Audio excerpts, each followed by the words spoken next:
Vamos con otra. Pasamos ya a reumatología.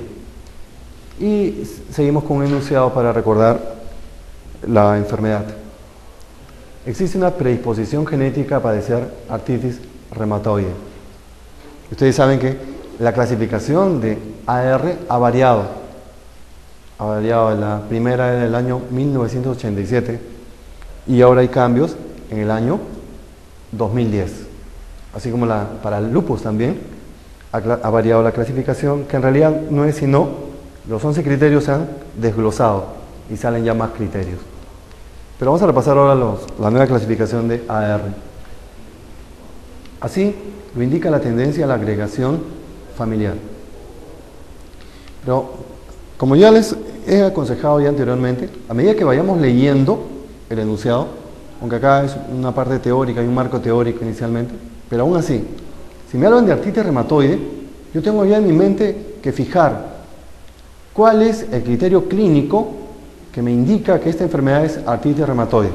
Primero, el perfil del paciente. El paciente es mujer entre 20 y 40 años, y que tiene historia personal de una enfermedad autoinmune, de repente, o que tiene historia familiar de enfermedad autoinmune, no necesariamente artritis reumatoide. ¿Cómo es la forma clínica?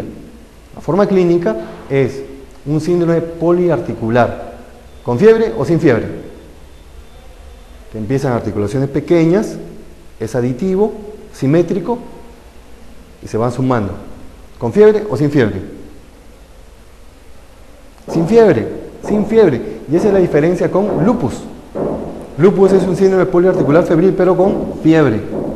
Hay otra causa que es altamente específica de AR, altamente específica, que es la rigidez matutina de manos por más de una hora, que curiosamente ya no está en la clasificación, lo borraron, salió. Entonces yo tengo un paciente con síndrome poliarticular afebril, y que tiene rigidez matutina de manos, mujer, entre 20 y 40 años, ni hablar. Tengo que orientar el diagnóstico hacia artritis reumatoide, y si tiene historia familiar de enfermedad autoinmune, con más razón.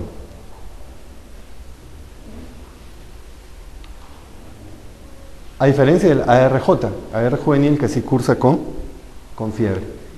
Así lo indica la tendencia a la agregación familiar, la elevada concordancia para la enfermedad en los gemelos monocigóticos y la asociación significativa con algunos antígenos, como este de acá, el HLA-DR4, en los enfermos, en los pacientes de raza blanca, el cual se considera además un marcador de gravedad. Miren, o sea, hay una asociación etiopatogénicamente entre el HLA-DR4 para el diagnóstico de la enfermedad, pero también como marcador de gravedad.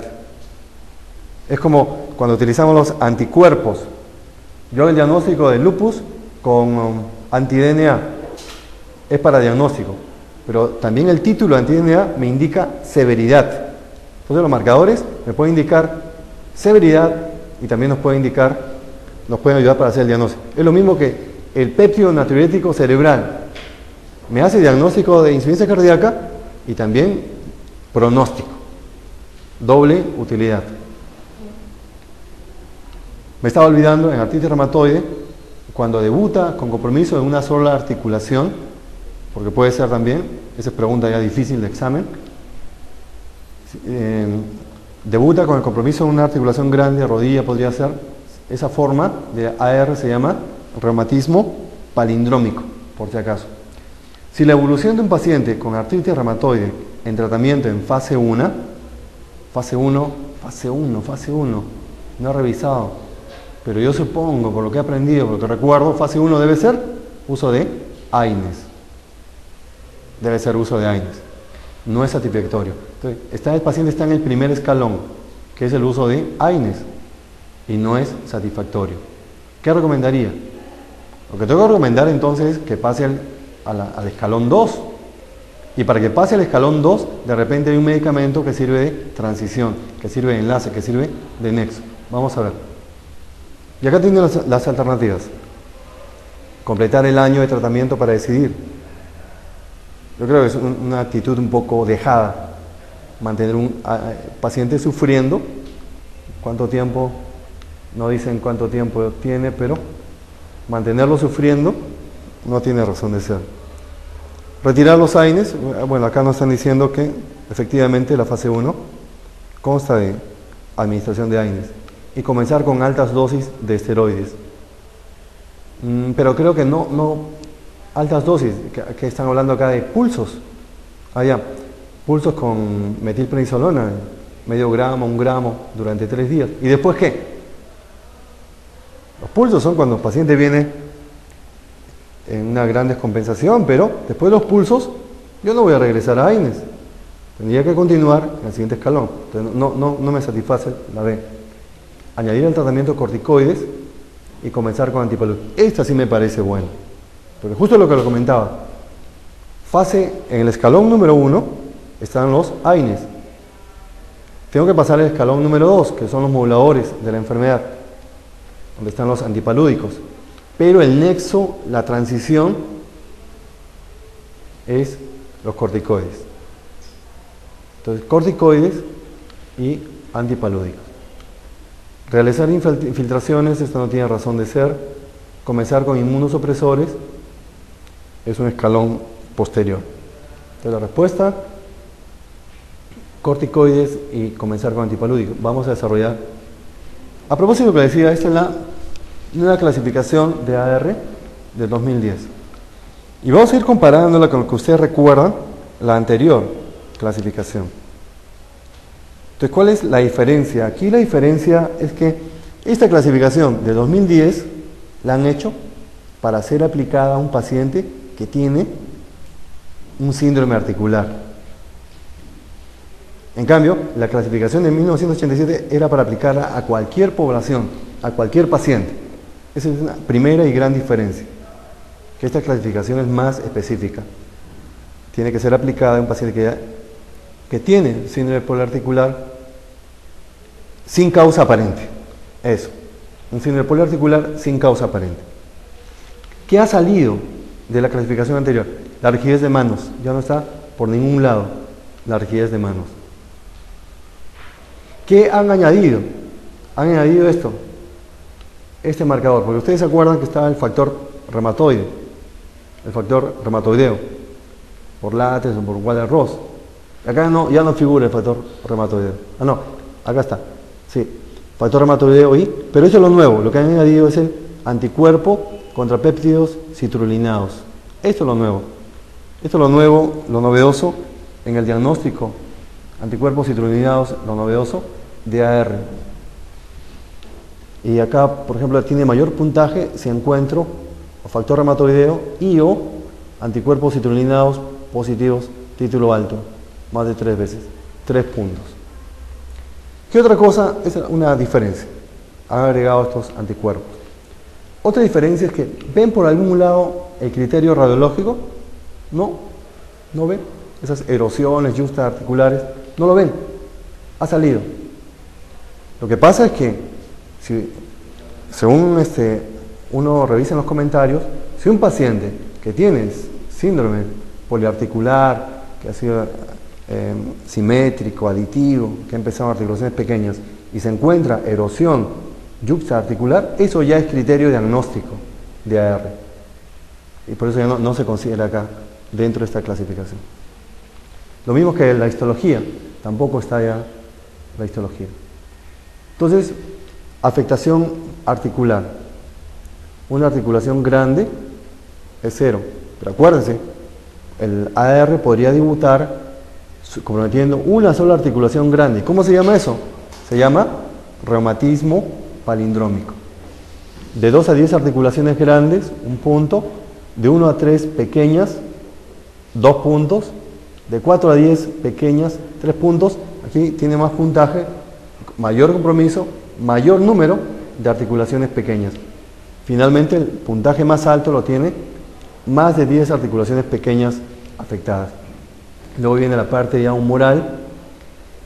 Los reactantes de fase aguda también le dan peso. La velocidad de sedimentación y la proteína C reactiva. Si están elevadas, 1 punto. Y acá el tiempo. Esto también es nuevo. Si tiene 6 semanas o más, 1 punto. Menos de 6 semanas, 0 puntos. Recuerden que esta clasificación no es de diagnóstico, como todas las clasificaciones de enfermedades autoinmunes, sino es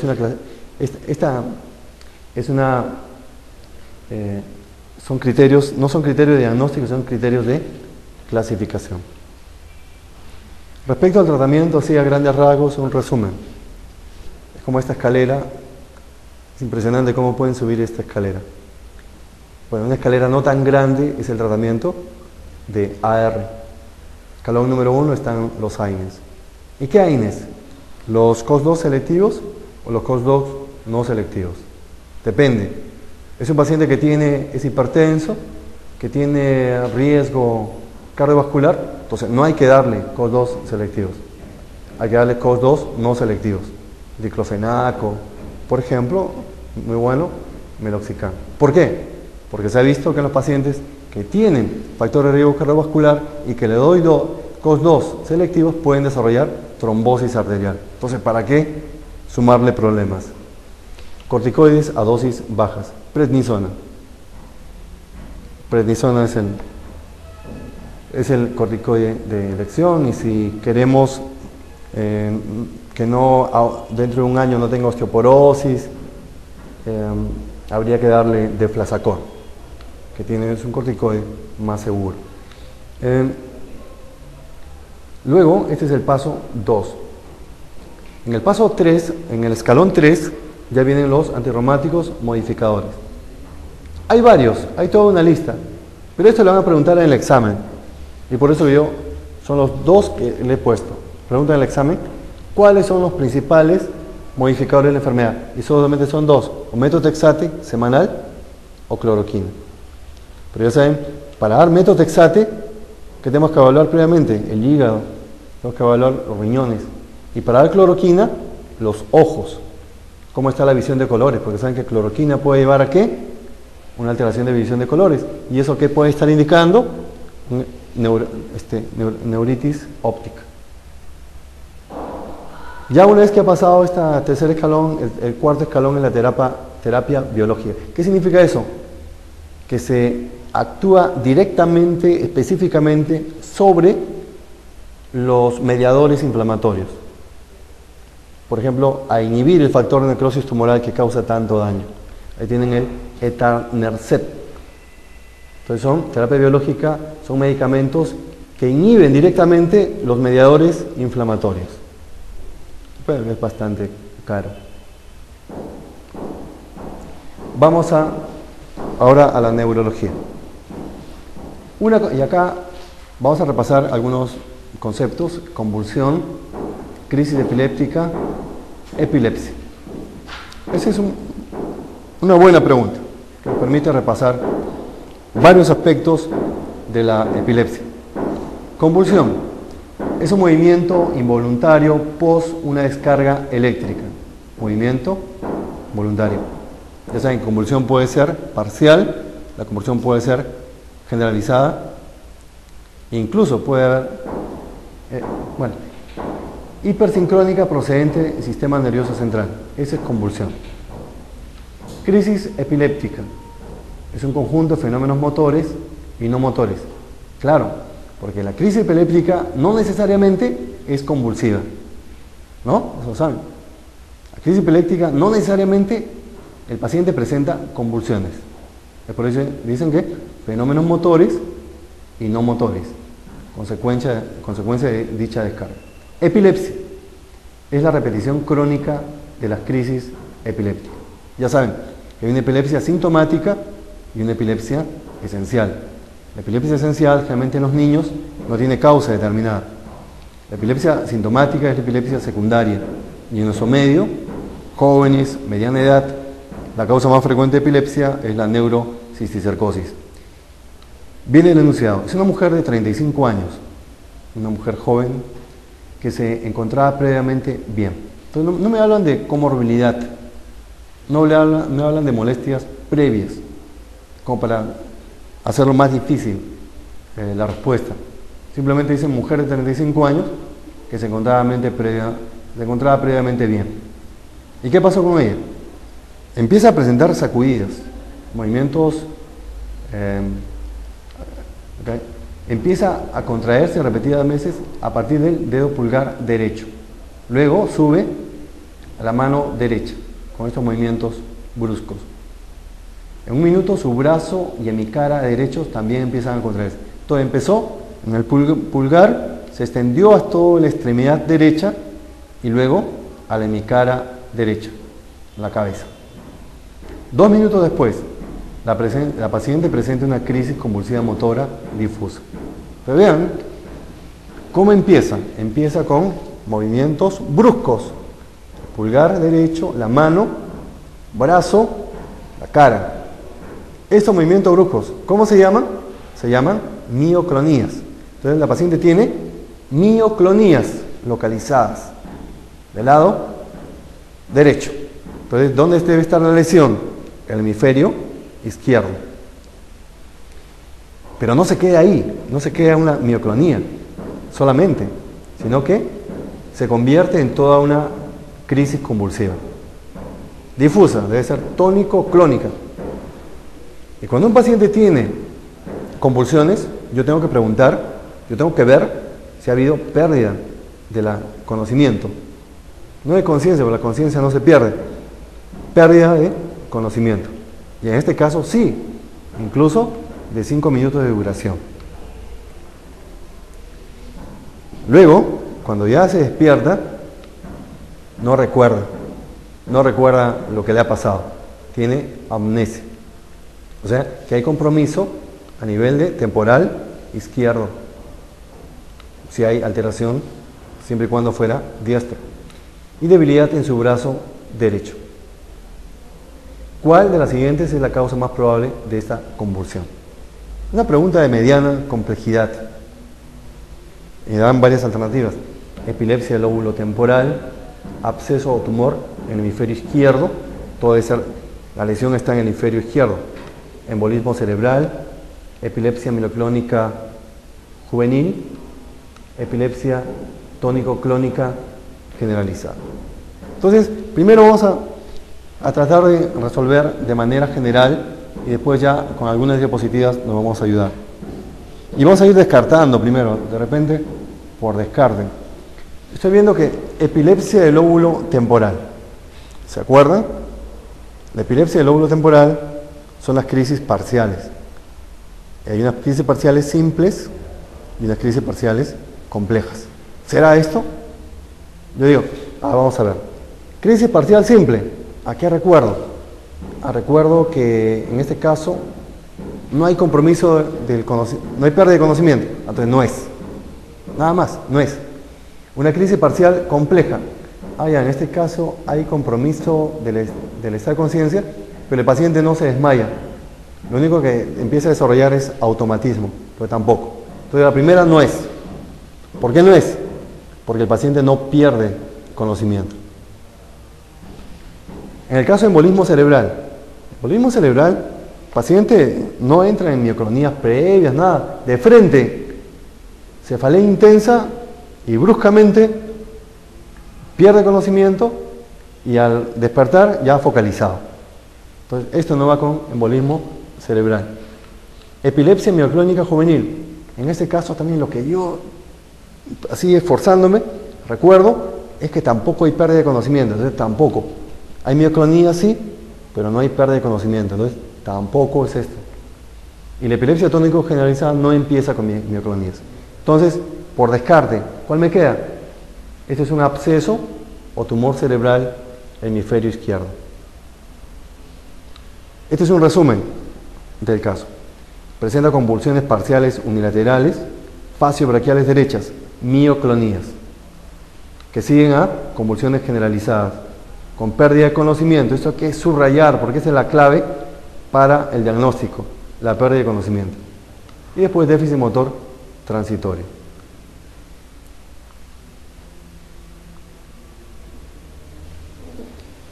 Repasemos primero esto. Crisis tónica son contracciones prolongadas, simétricas y bilaterales. Crisis tónica. Con o sin empeoramiento de la conciencia. Crisis atónica. Hay pérdida de tono bilateral y súbito. con y sin empeoramiento del nivel de conciencia. Crisis mioclónicas, ¿qué es lo que tiene la paciente? Son sacudidas musculares bilaterales y simétricas, súbitas y breves, sin alteración de la conciencia. La paciente ha tenido alteración de la conciencia, o sea que no es simplemente una crisis mioclónica, es mucho más. Ausencia. Eso es mención aparte, en este recuadro celeste es mención aparte, porque suelen confundirse. Se piensa que la ausencia es igual a una crisis parcial compleja, y no es lo mismo. Y lo pueden ver acá. Una ausencia, el paciente se desconecta con el entorno, pero no pierde el conocimiento. Y esto dura nada más segundos. En menos de 10 segundos, pierde la mirada y se desconecta con el entorno. Y puede haber movimientos simples como muecas faciales. Esa es una ausencia. Pues una ausencia, hay una desconexión con el entorno. ¿Cuánto dura? Menos de 10 segundos. En cambio, en una crisis parcial compleja, estamos hablando de minutos. Son minutos. Se produce una alteración de la conciencia, el paciente no reacciona o lo hace en forma retrasada y después no se acuerda de lo sucedido. Se acompaña de automatismos como parpadeo, como si estuviera masticando chicle. Luego de la crisis el paciente puede permanecer durante 5 a 20 minutos confuso. Este es post-crisis. No, pero la duración de la desconexión con el entorno mucho más, es por lo menos 1 hasta 5 minutos. Y después ya viene el periodo post-crisis. Viendo una por una, epilepsia del lóbulo temporal. Le dije, crisis parcial simple, crisis parcial compleja. Lo primero que tengo que acordar es que esta va sin pérdida de conocimiento y esta va con alteración del estado de conciencia, pero no con pérdida de conocimiento, sino con la aparición de automatismos. Masticar sin razón, parpadear, tocarse la ropa. Esa es compleja. En cambio, la simple simplemente es emociones intensas, se ponen depresivos o se ponen eufóricos sin razón de ser. Ahí están presentando una crisis parcial simple. De pronto empiezan con automatismos que duran algunos minutos, es una crisis parcial compleja, pero no hay pérdida de conocimiento. Entonces, no va con el caso señalado. Epilepsia mioclónica juvenil. Esto, para empezar, sin pérdida de conocimiento. Con eso ya, si me acuerdo de esto, veo que no es el caso clínico, la respuesta para el caso clínico. Entre 12 y 18 años se va a presentar la epilepsia mioclónica juvenil. Son crisis mioclónicas, ¿a qué nivel? Manos, hombros, con menos frecuencia piernas, y eso es una norma al levantarse por la mañana. Entonces, ¿será el enunciado del caso clínico para pensar en epilepsia mioclónica juvenil? De repente me motiva, ¿por qué? Porque tiene mioclonías, pero es solamente parte de lo que tiene el paciente. Porque de las mioclonías pasó a crisis convulsivas generalizadas, pérdida de conocimiento, y luego, después de la convulsión, tuvo un periodo de amnesia retrógrada. Entonces, regresando a la pregunta, ya de primera instancia dimos la respuesta por descarte. Entonces, cuando hay un absceso o tumor en el hemisferio izquierdo, ¿a qué nivel? A nivel temporoparietal, un poco frontal, podría darse todo este cuadro clínico. Sin embargo, el enunciado de repente faltaría. ¿Qué faltaría acá?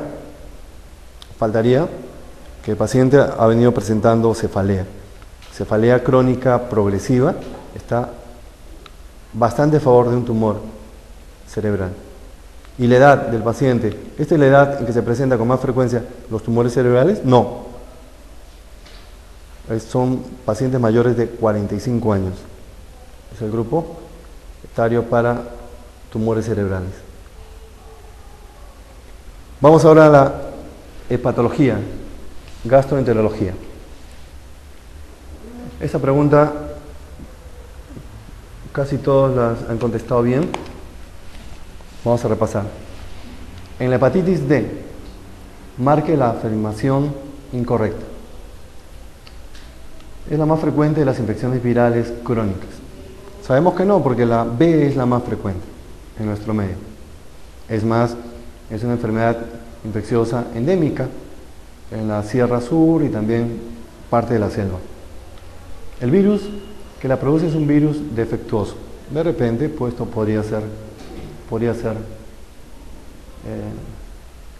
para que el virus actúe necesita la presencia del virus de hepatitis. Eso sí, eso lo hemos aprendido desde el pregrado.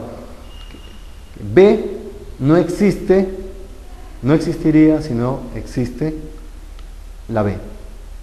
No hay hepatitis D sin hepatitis B, eso ya lo conocemos. Entonces, acá están pidiendo la falsa.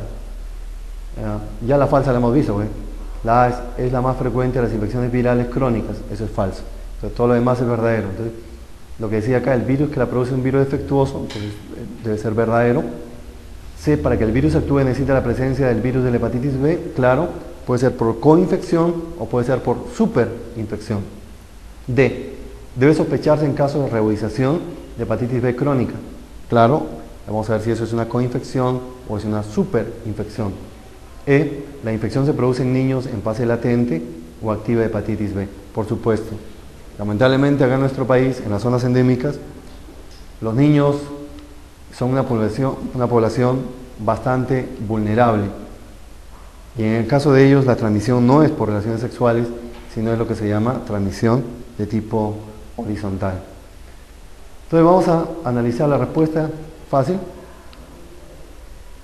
Analicemos un poquito de hepatitis. Primero hepatitis B, porque si no hay hepatitis B, no hay hepatitis D. Entonces hay marcadores directos y marcadores indirectos.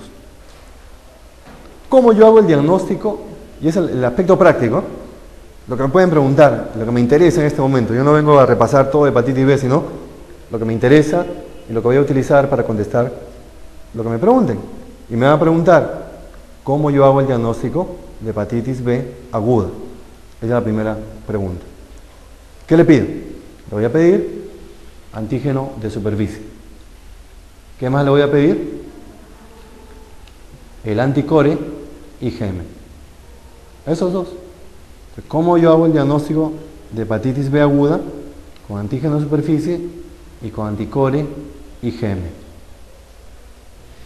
Siguiente pregunta. ¿Cómo yo hago el diagnóstico de hepatitis B crónica? Ya saben que la crónica cuando persiste la hepatitis por más de 6 meses. ¿Cómo hago? También pido antígeno de superficie y ya no pido anticore IgM, sino anticore IgG.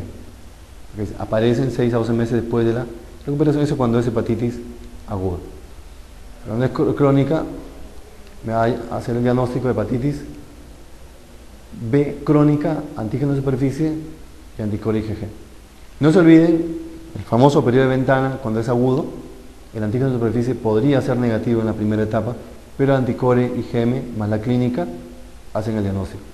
Tercera pregunta, ¿cómo demuestro que el paciente está en periodo de contagio? ¿Qué le pido? Le pido el antígeno E. El antígeno E indica replicación viral aguda y la sangre portadora es altamente infecciosa. El paciente con antígeno E es altamente infectante. También le puedo pedir el DNA, pero es poco práctico, del virus de hepatitis B. ¿Cómo yo sé que un paciente que tiene hepatitis B aguda ya se va a recuperar, no va a ir a la cronicidad? Muy simple, pidiendo esto, el anti-E. Si el anti-E está presente, ni hablar, ese paciente se va a curar, ese paciente no va a la cronicidad. Bueno, esas serían las preguntas respecto a hepatitis B. Vamos ahora. Acá está lo que le estaba diciendo. El diagnóstico serológico de la hepatitis aguda se caracteriza por antígeno de superficie y anticore IgM. Haciendo la salvedad que en la fase del periodo de ventana el antígeno de superficie puede ser negativo. Los marcadores que indican contagiosidad son el antígeno E, el DNA del virus y el DNA el DNA del virus. El diagnóstico serológico de la hepatitis viral crónica se caracteriza por antígeno de superficie y anticore IgG. Y cuando aparece ya el anti-E, el paciente se va a curar. Hepatitis D. En este caso hay marcadores también directos y marcadores indirectos. Hay un antígeno también del virus de la hepatitis D. Se puede detectar en la sangre o también en el hígado, por ejemplo en una biopsia. Se puede también detectar el RNA del virus en el suero y en el tejido hepático. Y marcadores indirectos son los anticuerpos, el IgM e IgG. IgM cuando está la infección aguda, IgG ya cuando el paciente ha desarrollado inmunidad. ¿Por qué es que el virus D no puede vivir sin el virus B? Es un romance eterno. El virus delta siempre va ligado al virus B porque es un virus defectivo. Justo se acuerdan de una alternativa, virus defectuoso, formado por RNA y necesita una cubierta de antígeno de superficie. Por eso es que necesita el virus de hepatitis B. Ahora, tenemos que ver cuándo es coinfección. Esa es pregunta clásica. Cuidado. Eso podrían preguntar. ¿Cuándo es coinfección y cuándo es sobreinfección? Coinfección, cuando van juntas. O sea, las dos aparecen al mismo tiempo. La hepatitis B aguda y la hepatitis delta, D aguda. En cambio, sobreinfección ya es un paciente que tiene hepatitis B crónica y al cual se le va a asociar el virus delta. Entonces acá, ¿cómo documentamos que esto es agudo? Lo que le decía, es un paciente que yo voy a demostrar que tiene hepatitis B aguda. ¿Por qué? Porque tiene antígeno de superficie positivo y porque tiene anticore IgM positivo. Y también, ¿cómo documento que tiene una hepatitis D aguda? Porque voy a pedir el anti-D, el virus anti-D, pero IgM. Y acá el antígeno de superficie y el anticore IgG y el virus también, el anticuerpo anti-D IgM. Entonces, coinfección, las dos son agudas, superinfección sobre una hepatitis crónica B. Esta es una pregunta de inmunología que nos permite repasar, aquí algunos se han fallado, que nos permite repasar la inmunidad humoral, la inmunidad celular, pero así en conciso, como para contestar preguntas. La siguiente función es desarrollada por los linfocitos T helper 2. Helper son los ayudadores, son los auxiliadores, si es que vale ese término, helper. Los helper en su mayoría son CD4 y los citotóxicos en su mayoría son CD8. Eso ya lo sabemos por pregrado. Entonces me dicen, la siguiente función de los helper 2, ¿cuál es? Nos dan varias alternativas. Microbicida, proactividad oxígeno dependiente, procesamiento y presentación de antígenos. No, más bien esta presentación de antígenos, ¿qué células se encarga de presentar antígenos? Los macrófagos. Es un macrófago especializado en presentar antígenos. Vamos a ver en caso de asma qué nombre tiene ese macrófago. Pero en general se le dice célula presentadora de antígenos. ¿Y en su superficie qué tiene? ¿Qué tiene en la superficie? Ahorita lo vamos a ver. Inducción de quimiotatismo. Esto más bien es función del complemento. Estimulación de la respuesta. Estas dos. Acá está. La respuesta está en las dos últimas. La primera, microbicida, no. Esos son los citotóxicos, no los helper. Procesamiento y presentación de antígenos, esos son los macrófagos. Inducción de quimiotatismo, eso es del complemento. Entonces me quedo con las dos últimas. Estimulación de respuesta celular o inducción de la respuesta alérgica. Estamos hablando acá de enfermedades alérgicas. Una enfermedad alérgica, bueno, que ahora no solamente se la conoce como un componente alérgico, sino un componente inflamatorio, ese asma. Antiguamente se consideraba eminentemente alérgica, ahora como una enfermedad alérgica inflamatoria. Entonces, entre estas dos, ¿cuál han marcado? ¿La marcó, doctora Jackie? ¿Ah?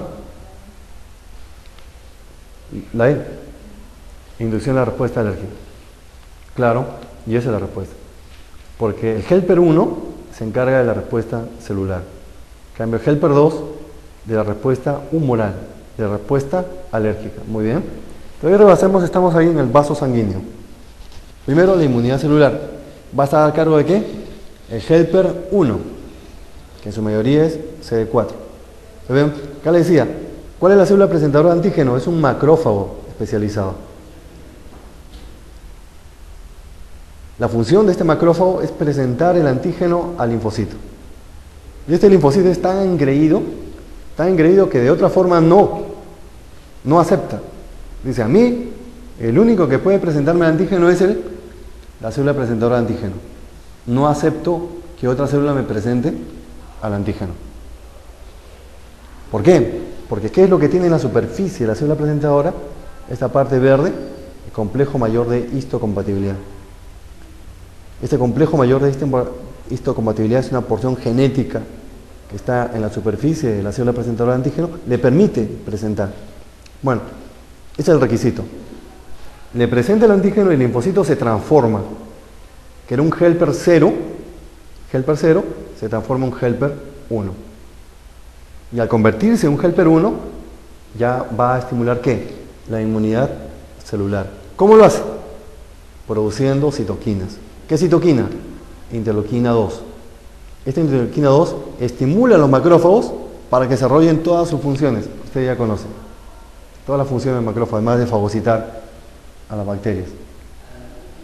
Y también estimulan a los linfocitos T, citotóxicos, que estos son sí los que destruyen a los microbios, que en su mayoría son CD8. Entonces, no se pueden olvidar, helper 1, inmunidad celular. Y helper 2. Los helper 2 son los que van a estimular, también producen interleuquina 2. Y van a estimular, ya no estimulan a los linfocitos T, sino a los linfocitos B, a través de estos interleuquina 2. Y ustedes saben que el linfocito B, ¿en qué se convierte? Se convierte en células plasmáticas. ¿Y las células plasmáticas qué producen? Anticuerpos. Entonces esa es la helper 2, estimula la respuesta humoral. Ahora, si lo queremos llevar hacia el aspecto alérgico, inflamatorio, tenemos que revisar esto de acá. Ese cuadrito, este dibujo nos permite ver la fisiopatología del asma en 2 palabras. Fisiopatología de asma en 2 palabras. Decía que los macrófagos son los que presentan los antígenos. Y acá, estos macrófagos, estas células presentadoras de antígenos, ¿cómo se llaman? Células dendríticas. En el asma, los macrófagos se llaman células dendríticas, que presentan el alergeno. Lo presentan los linfocitos T. Estos linfocitos T, al ser estimulados, al presentarse estos alérgenos, se transforman también. Eran inicialmente helper 0, se convierten en helper 2 y producen interleuquinas. Por un lado, interleuquina 4, por otro lado, interleuquina 5. Sigamos a la interleuquina 4, va a estimular a los linfocitos B. Esos linfocitos B van a producir anticuerpos que van a sensibilizar ¿a qué célula? Los mastocitos. Y los mastocitos producen mediadores inflamatorios que finalmente van a producir broncoconstricción, hipersecreción, vasodilatación y edema, la respuesta inflamatoria. Vean, la célula dendrítica, el macrófago especializado, presenta el alergeno al linfocito T, helper 0. Se convierte en helper 2 Y ya saben que el helper 2 estimula respuesta humoral, estimula respuesta alérgica a través de la producción de interleuquina 4, que estimula los linfocitos B, que producen anticuerpos que sensibilizan a los mastocitos, y los mastocitos van a producir hipersecreción de moco, broncocosticción. Por otro lado, si seguimos a la interleuquina 5, se encarga de estimular los eosinófilos. Los eosinófilos, ¿qué producen? Producen los leucotrienos, esos benditos leucotrienos que producen daño, penosamente producen daño en el epitelio bronquial. Inclusive el epitelio bronquial se desfacela, tal es el daño de los eosinófilos. Y eso tiene un nombre. ¿Alguien se acuerda cómo se llama cuando se desfacela los cuerpos de qué? Cuando se desfacela la mucosa bronquial. Ahorita se acuerdan seguro. Y después, por último, hay activación de nervios sensoriales que van a producir mayor vasoconstricción. Esto en síntesis es la fisiopatogenia de asma, a propósito de la acción de los helper 2.